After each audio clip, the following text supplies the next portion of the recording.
Gerakan 30 September atau populer sebagai G30 SPKI adalah peristiwa sejarah yang paling berdarah pasca kemerdekaan Republik Indonesia.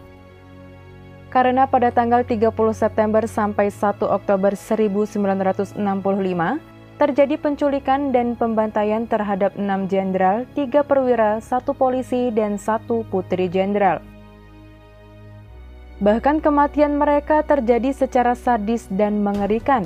Hingga sampai saat ini, dalang utama dari peristiwa berdarah ini masih menjadi misteri dan perdebatan para ahli. Dan tak jarang, perdebatan ini justru berujung pada perdebatan yang bersifat politis dan tak berujung. Kita akan melihat dalang peristiwa G30 September dari berbagai sumber dan versi yang tentunya dapat dipertanggungjawabkan.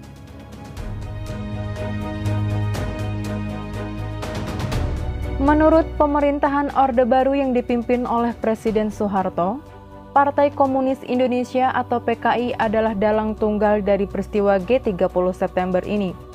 Pada intinya, PKI sudah lama merencanakan perebutan kekuasaan terhadap pemerintahan Soekarno, sekaligus ingin mengganti ideologi Pancasila menjadi komunisme.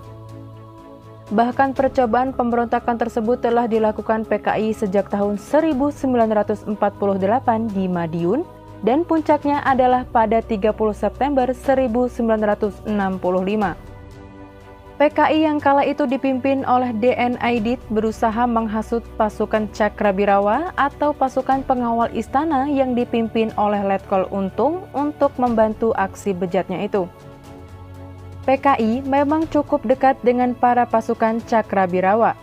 Target gerakan mereka adalah 7 jenderal Angkatan Darat yang telah lama menjadi musuh PKI dalam upaya merebut kekuasaan dan mengganti ideologi komunisme.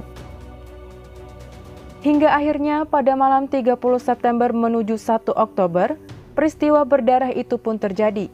Mereka telah membunuh 6 jenderal Angkatan Darat, 3 perwira Angkatan Darat, 1 polisi, dan 1 putri jenderal.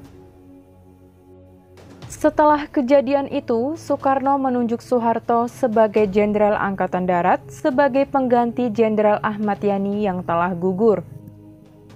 Soeharto ditugaskan untuk menangani permasalahan ini. Soeharto menyimpulkan bahwa PKI adalah dalang tunggal dari peristiwa G30 September.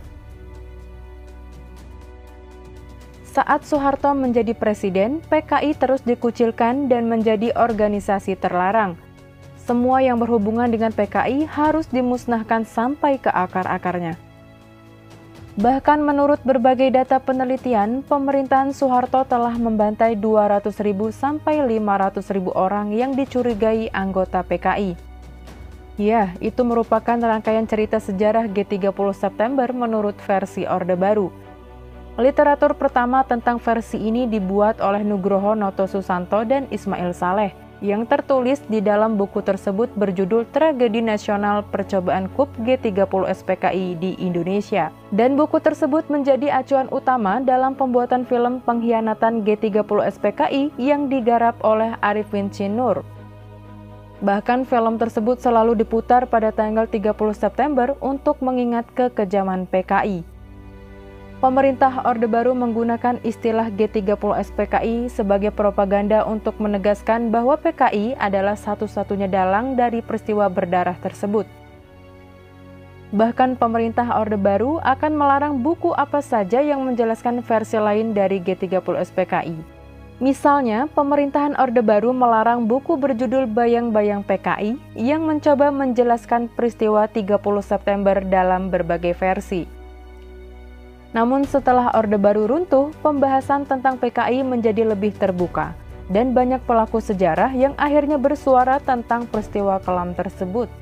Hingga akhirnya, kita bisa melihat dalang peristiwa G30 September dalam berbagai versi dan sudut pandang.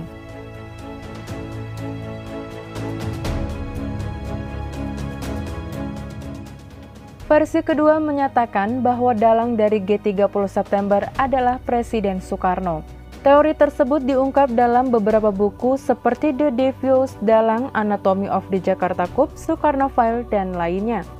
Dalam salah satu buku, disebutkan bahwa Soekarno sempat memanggil Letkol Untung yang merupakan komandan pasukan Cakrabiwara untuk mengambil tindakan terhadap jenderal yang tidak loyal. Namun keluarga Soekarno menentang dugaan tersebut. Ketika buku Soekarno File dirilis, pihak keluarga Soekarno menyebut buku itu sebagai pembunuhan karakter terhadap Soekarno. Yayasan Bung Karno akhirnya meluncurkan buku Bung Karno Difitnah pada tahun 2006 sebagai bentuk ketidaksetujuannya.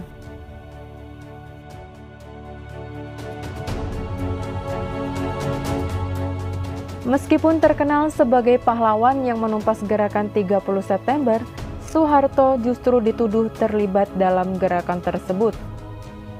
Subandrio dalam buku berjudul Kesaksianku tentang 30S menyebutkan ini sebagai teori kudeta merangkak Soeharto, yaitu Soeharto secara perlahan melakukan percobaan kudeta terhadap Presiden Soekarno. Soeharto dikatakan pernah bertemu dengan Letkol Untung dan Kolonel Latif yang merupakan aktor di balik G30 September. Pada 28 September 1965, 2 hari sebelum peristiwa G30 September, Kolonel Latif menemui Soeharto di kediaman Soeharto. Kolonel Latif melaporkan bahwa akan ada gerakan 30 September untuk membunuh para dewan jenderal yang dicurigai akan melakukan kudeta.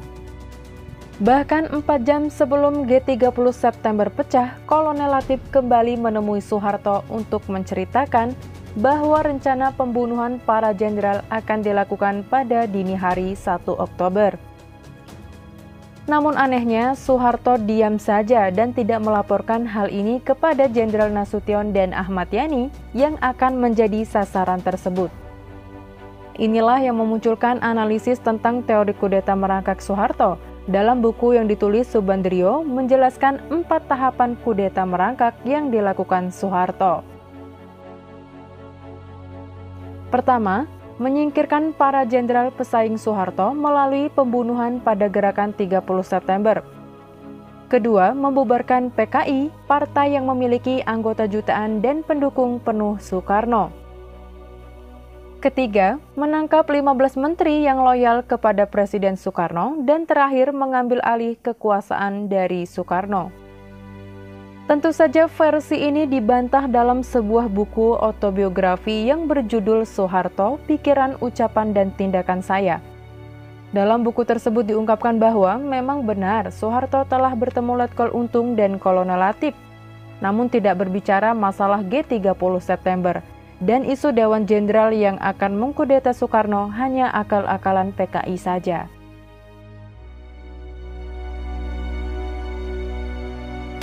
Teori yang paling mencengangkan adalah keterlibatan CIA dalam gerakan 30 September. Sebagai konsekuensi dari Perang Dingin tahun 1960-an, Amerika Serikat dan negara-negara barat seperti Australia, Inggris dan Jepang berkepentingan agar Indonesia tidak jatuh ke tangan komunis. Amerika Serikat menyiapkan beberapa opsi terkait situasi politik di Indonesia. Menurut David Johnson, opsinya yang harus dilakukan Amerika adalah membiarkan saja, membujuk Soekarno beralih kebijakan, menyingkirkan Soekarno, mendorong Angkatan Darat merebut pemerintahan dan merusak kekuatan PKI dan merekayasa kehancuran PKI sekaligus menjatuhkan Soekarno. Amerika memilih opsi terakhir dengan mengerahkan pasukan CIA untuk beroperasi di Indonesia. Pasukan CIA membangun relas ke Angkatan Darat, salah satunya Soeharto. Bahkan, Amerika memberikan perangkat radio yang canggih kepada Angkatan Darat. Hingga akhirnya, CIA berhasil menyadap berbagai informasi para Angkatan Darat Indonesia. Amerika juga menyumbang dana $10.000 untuk membiayai Kap Gestapo dan memberi nama-nama daftar tokoh PKI untuk dimusnahkan.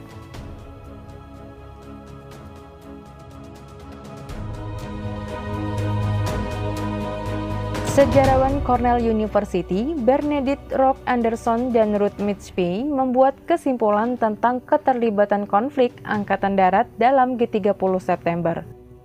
Tulisan ini dimuat dalam Cornell Paper. Internal Angkatan Darat waktu itu terpecah menjadi 2 fraksi, yaitu fraksi tengah yang loyal terhadap Soekarno dan fraksi kanan yang anti-Soekarnoisme. Itulah beberapa versi dalam gerakan 30 September yang mungkin terdengar aneh bagi kita. Karena informasi ini memang tidak dipelajari di pelajaran sejarah kurikulum Indonesia. Sekali lagi, video ini tidak bermaksud untuk menghilangkan rekam jejak kekejaman PKI dalam sejarah Indonesia. Namun, admin mengajak kalian untuk melihat sejarah dalam berbagai perspektif, sehingga kita lebih bijak dalam menyikapinya, karena perspektif yang luas akan menghasilkan pemikiran yang jernih juga. Terima kasih dan sampai jumpa.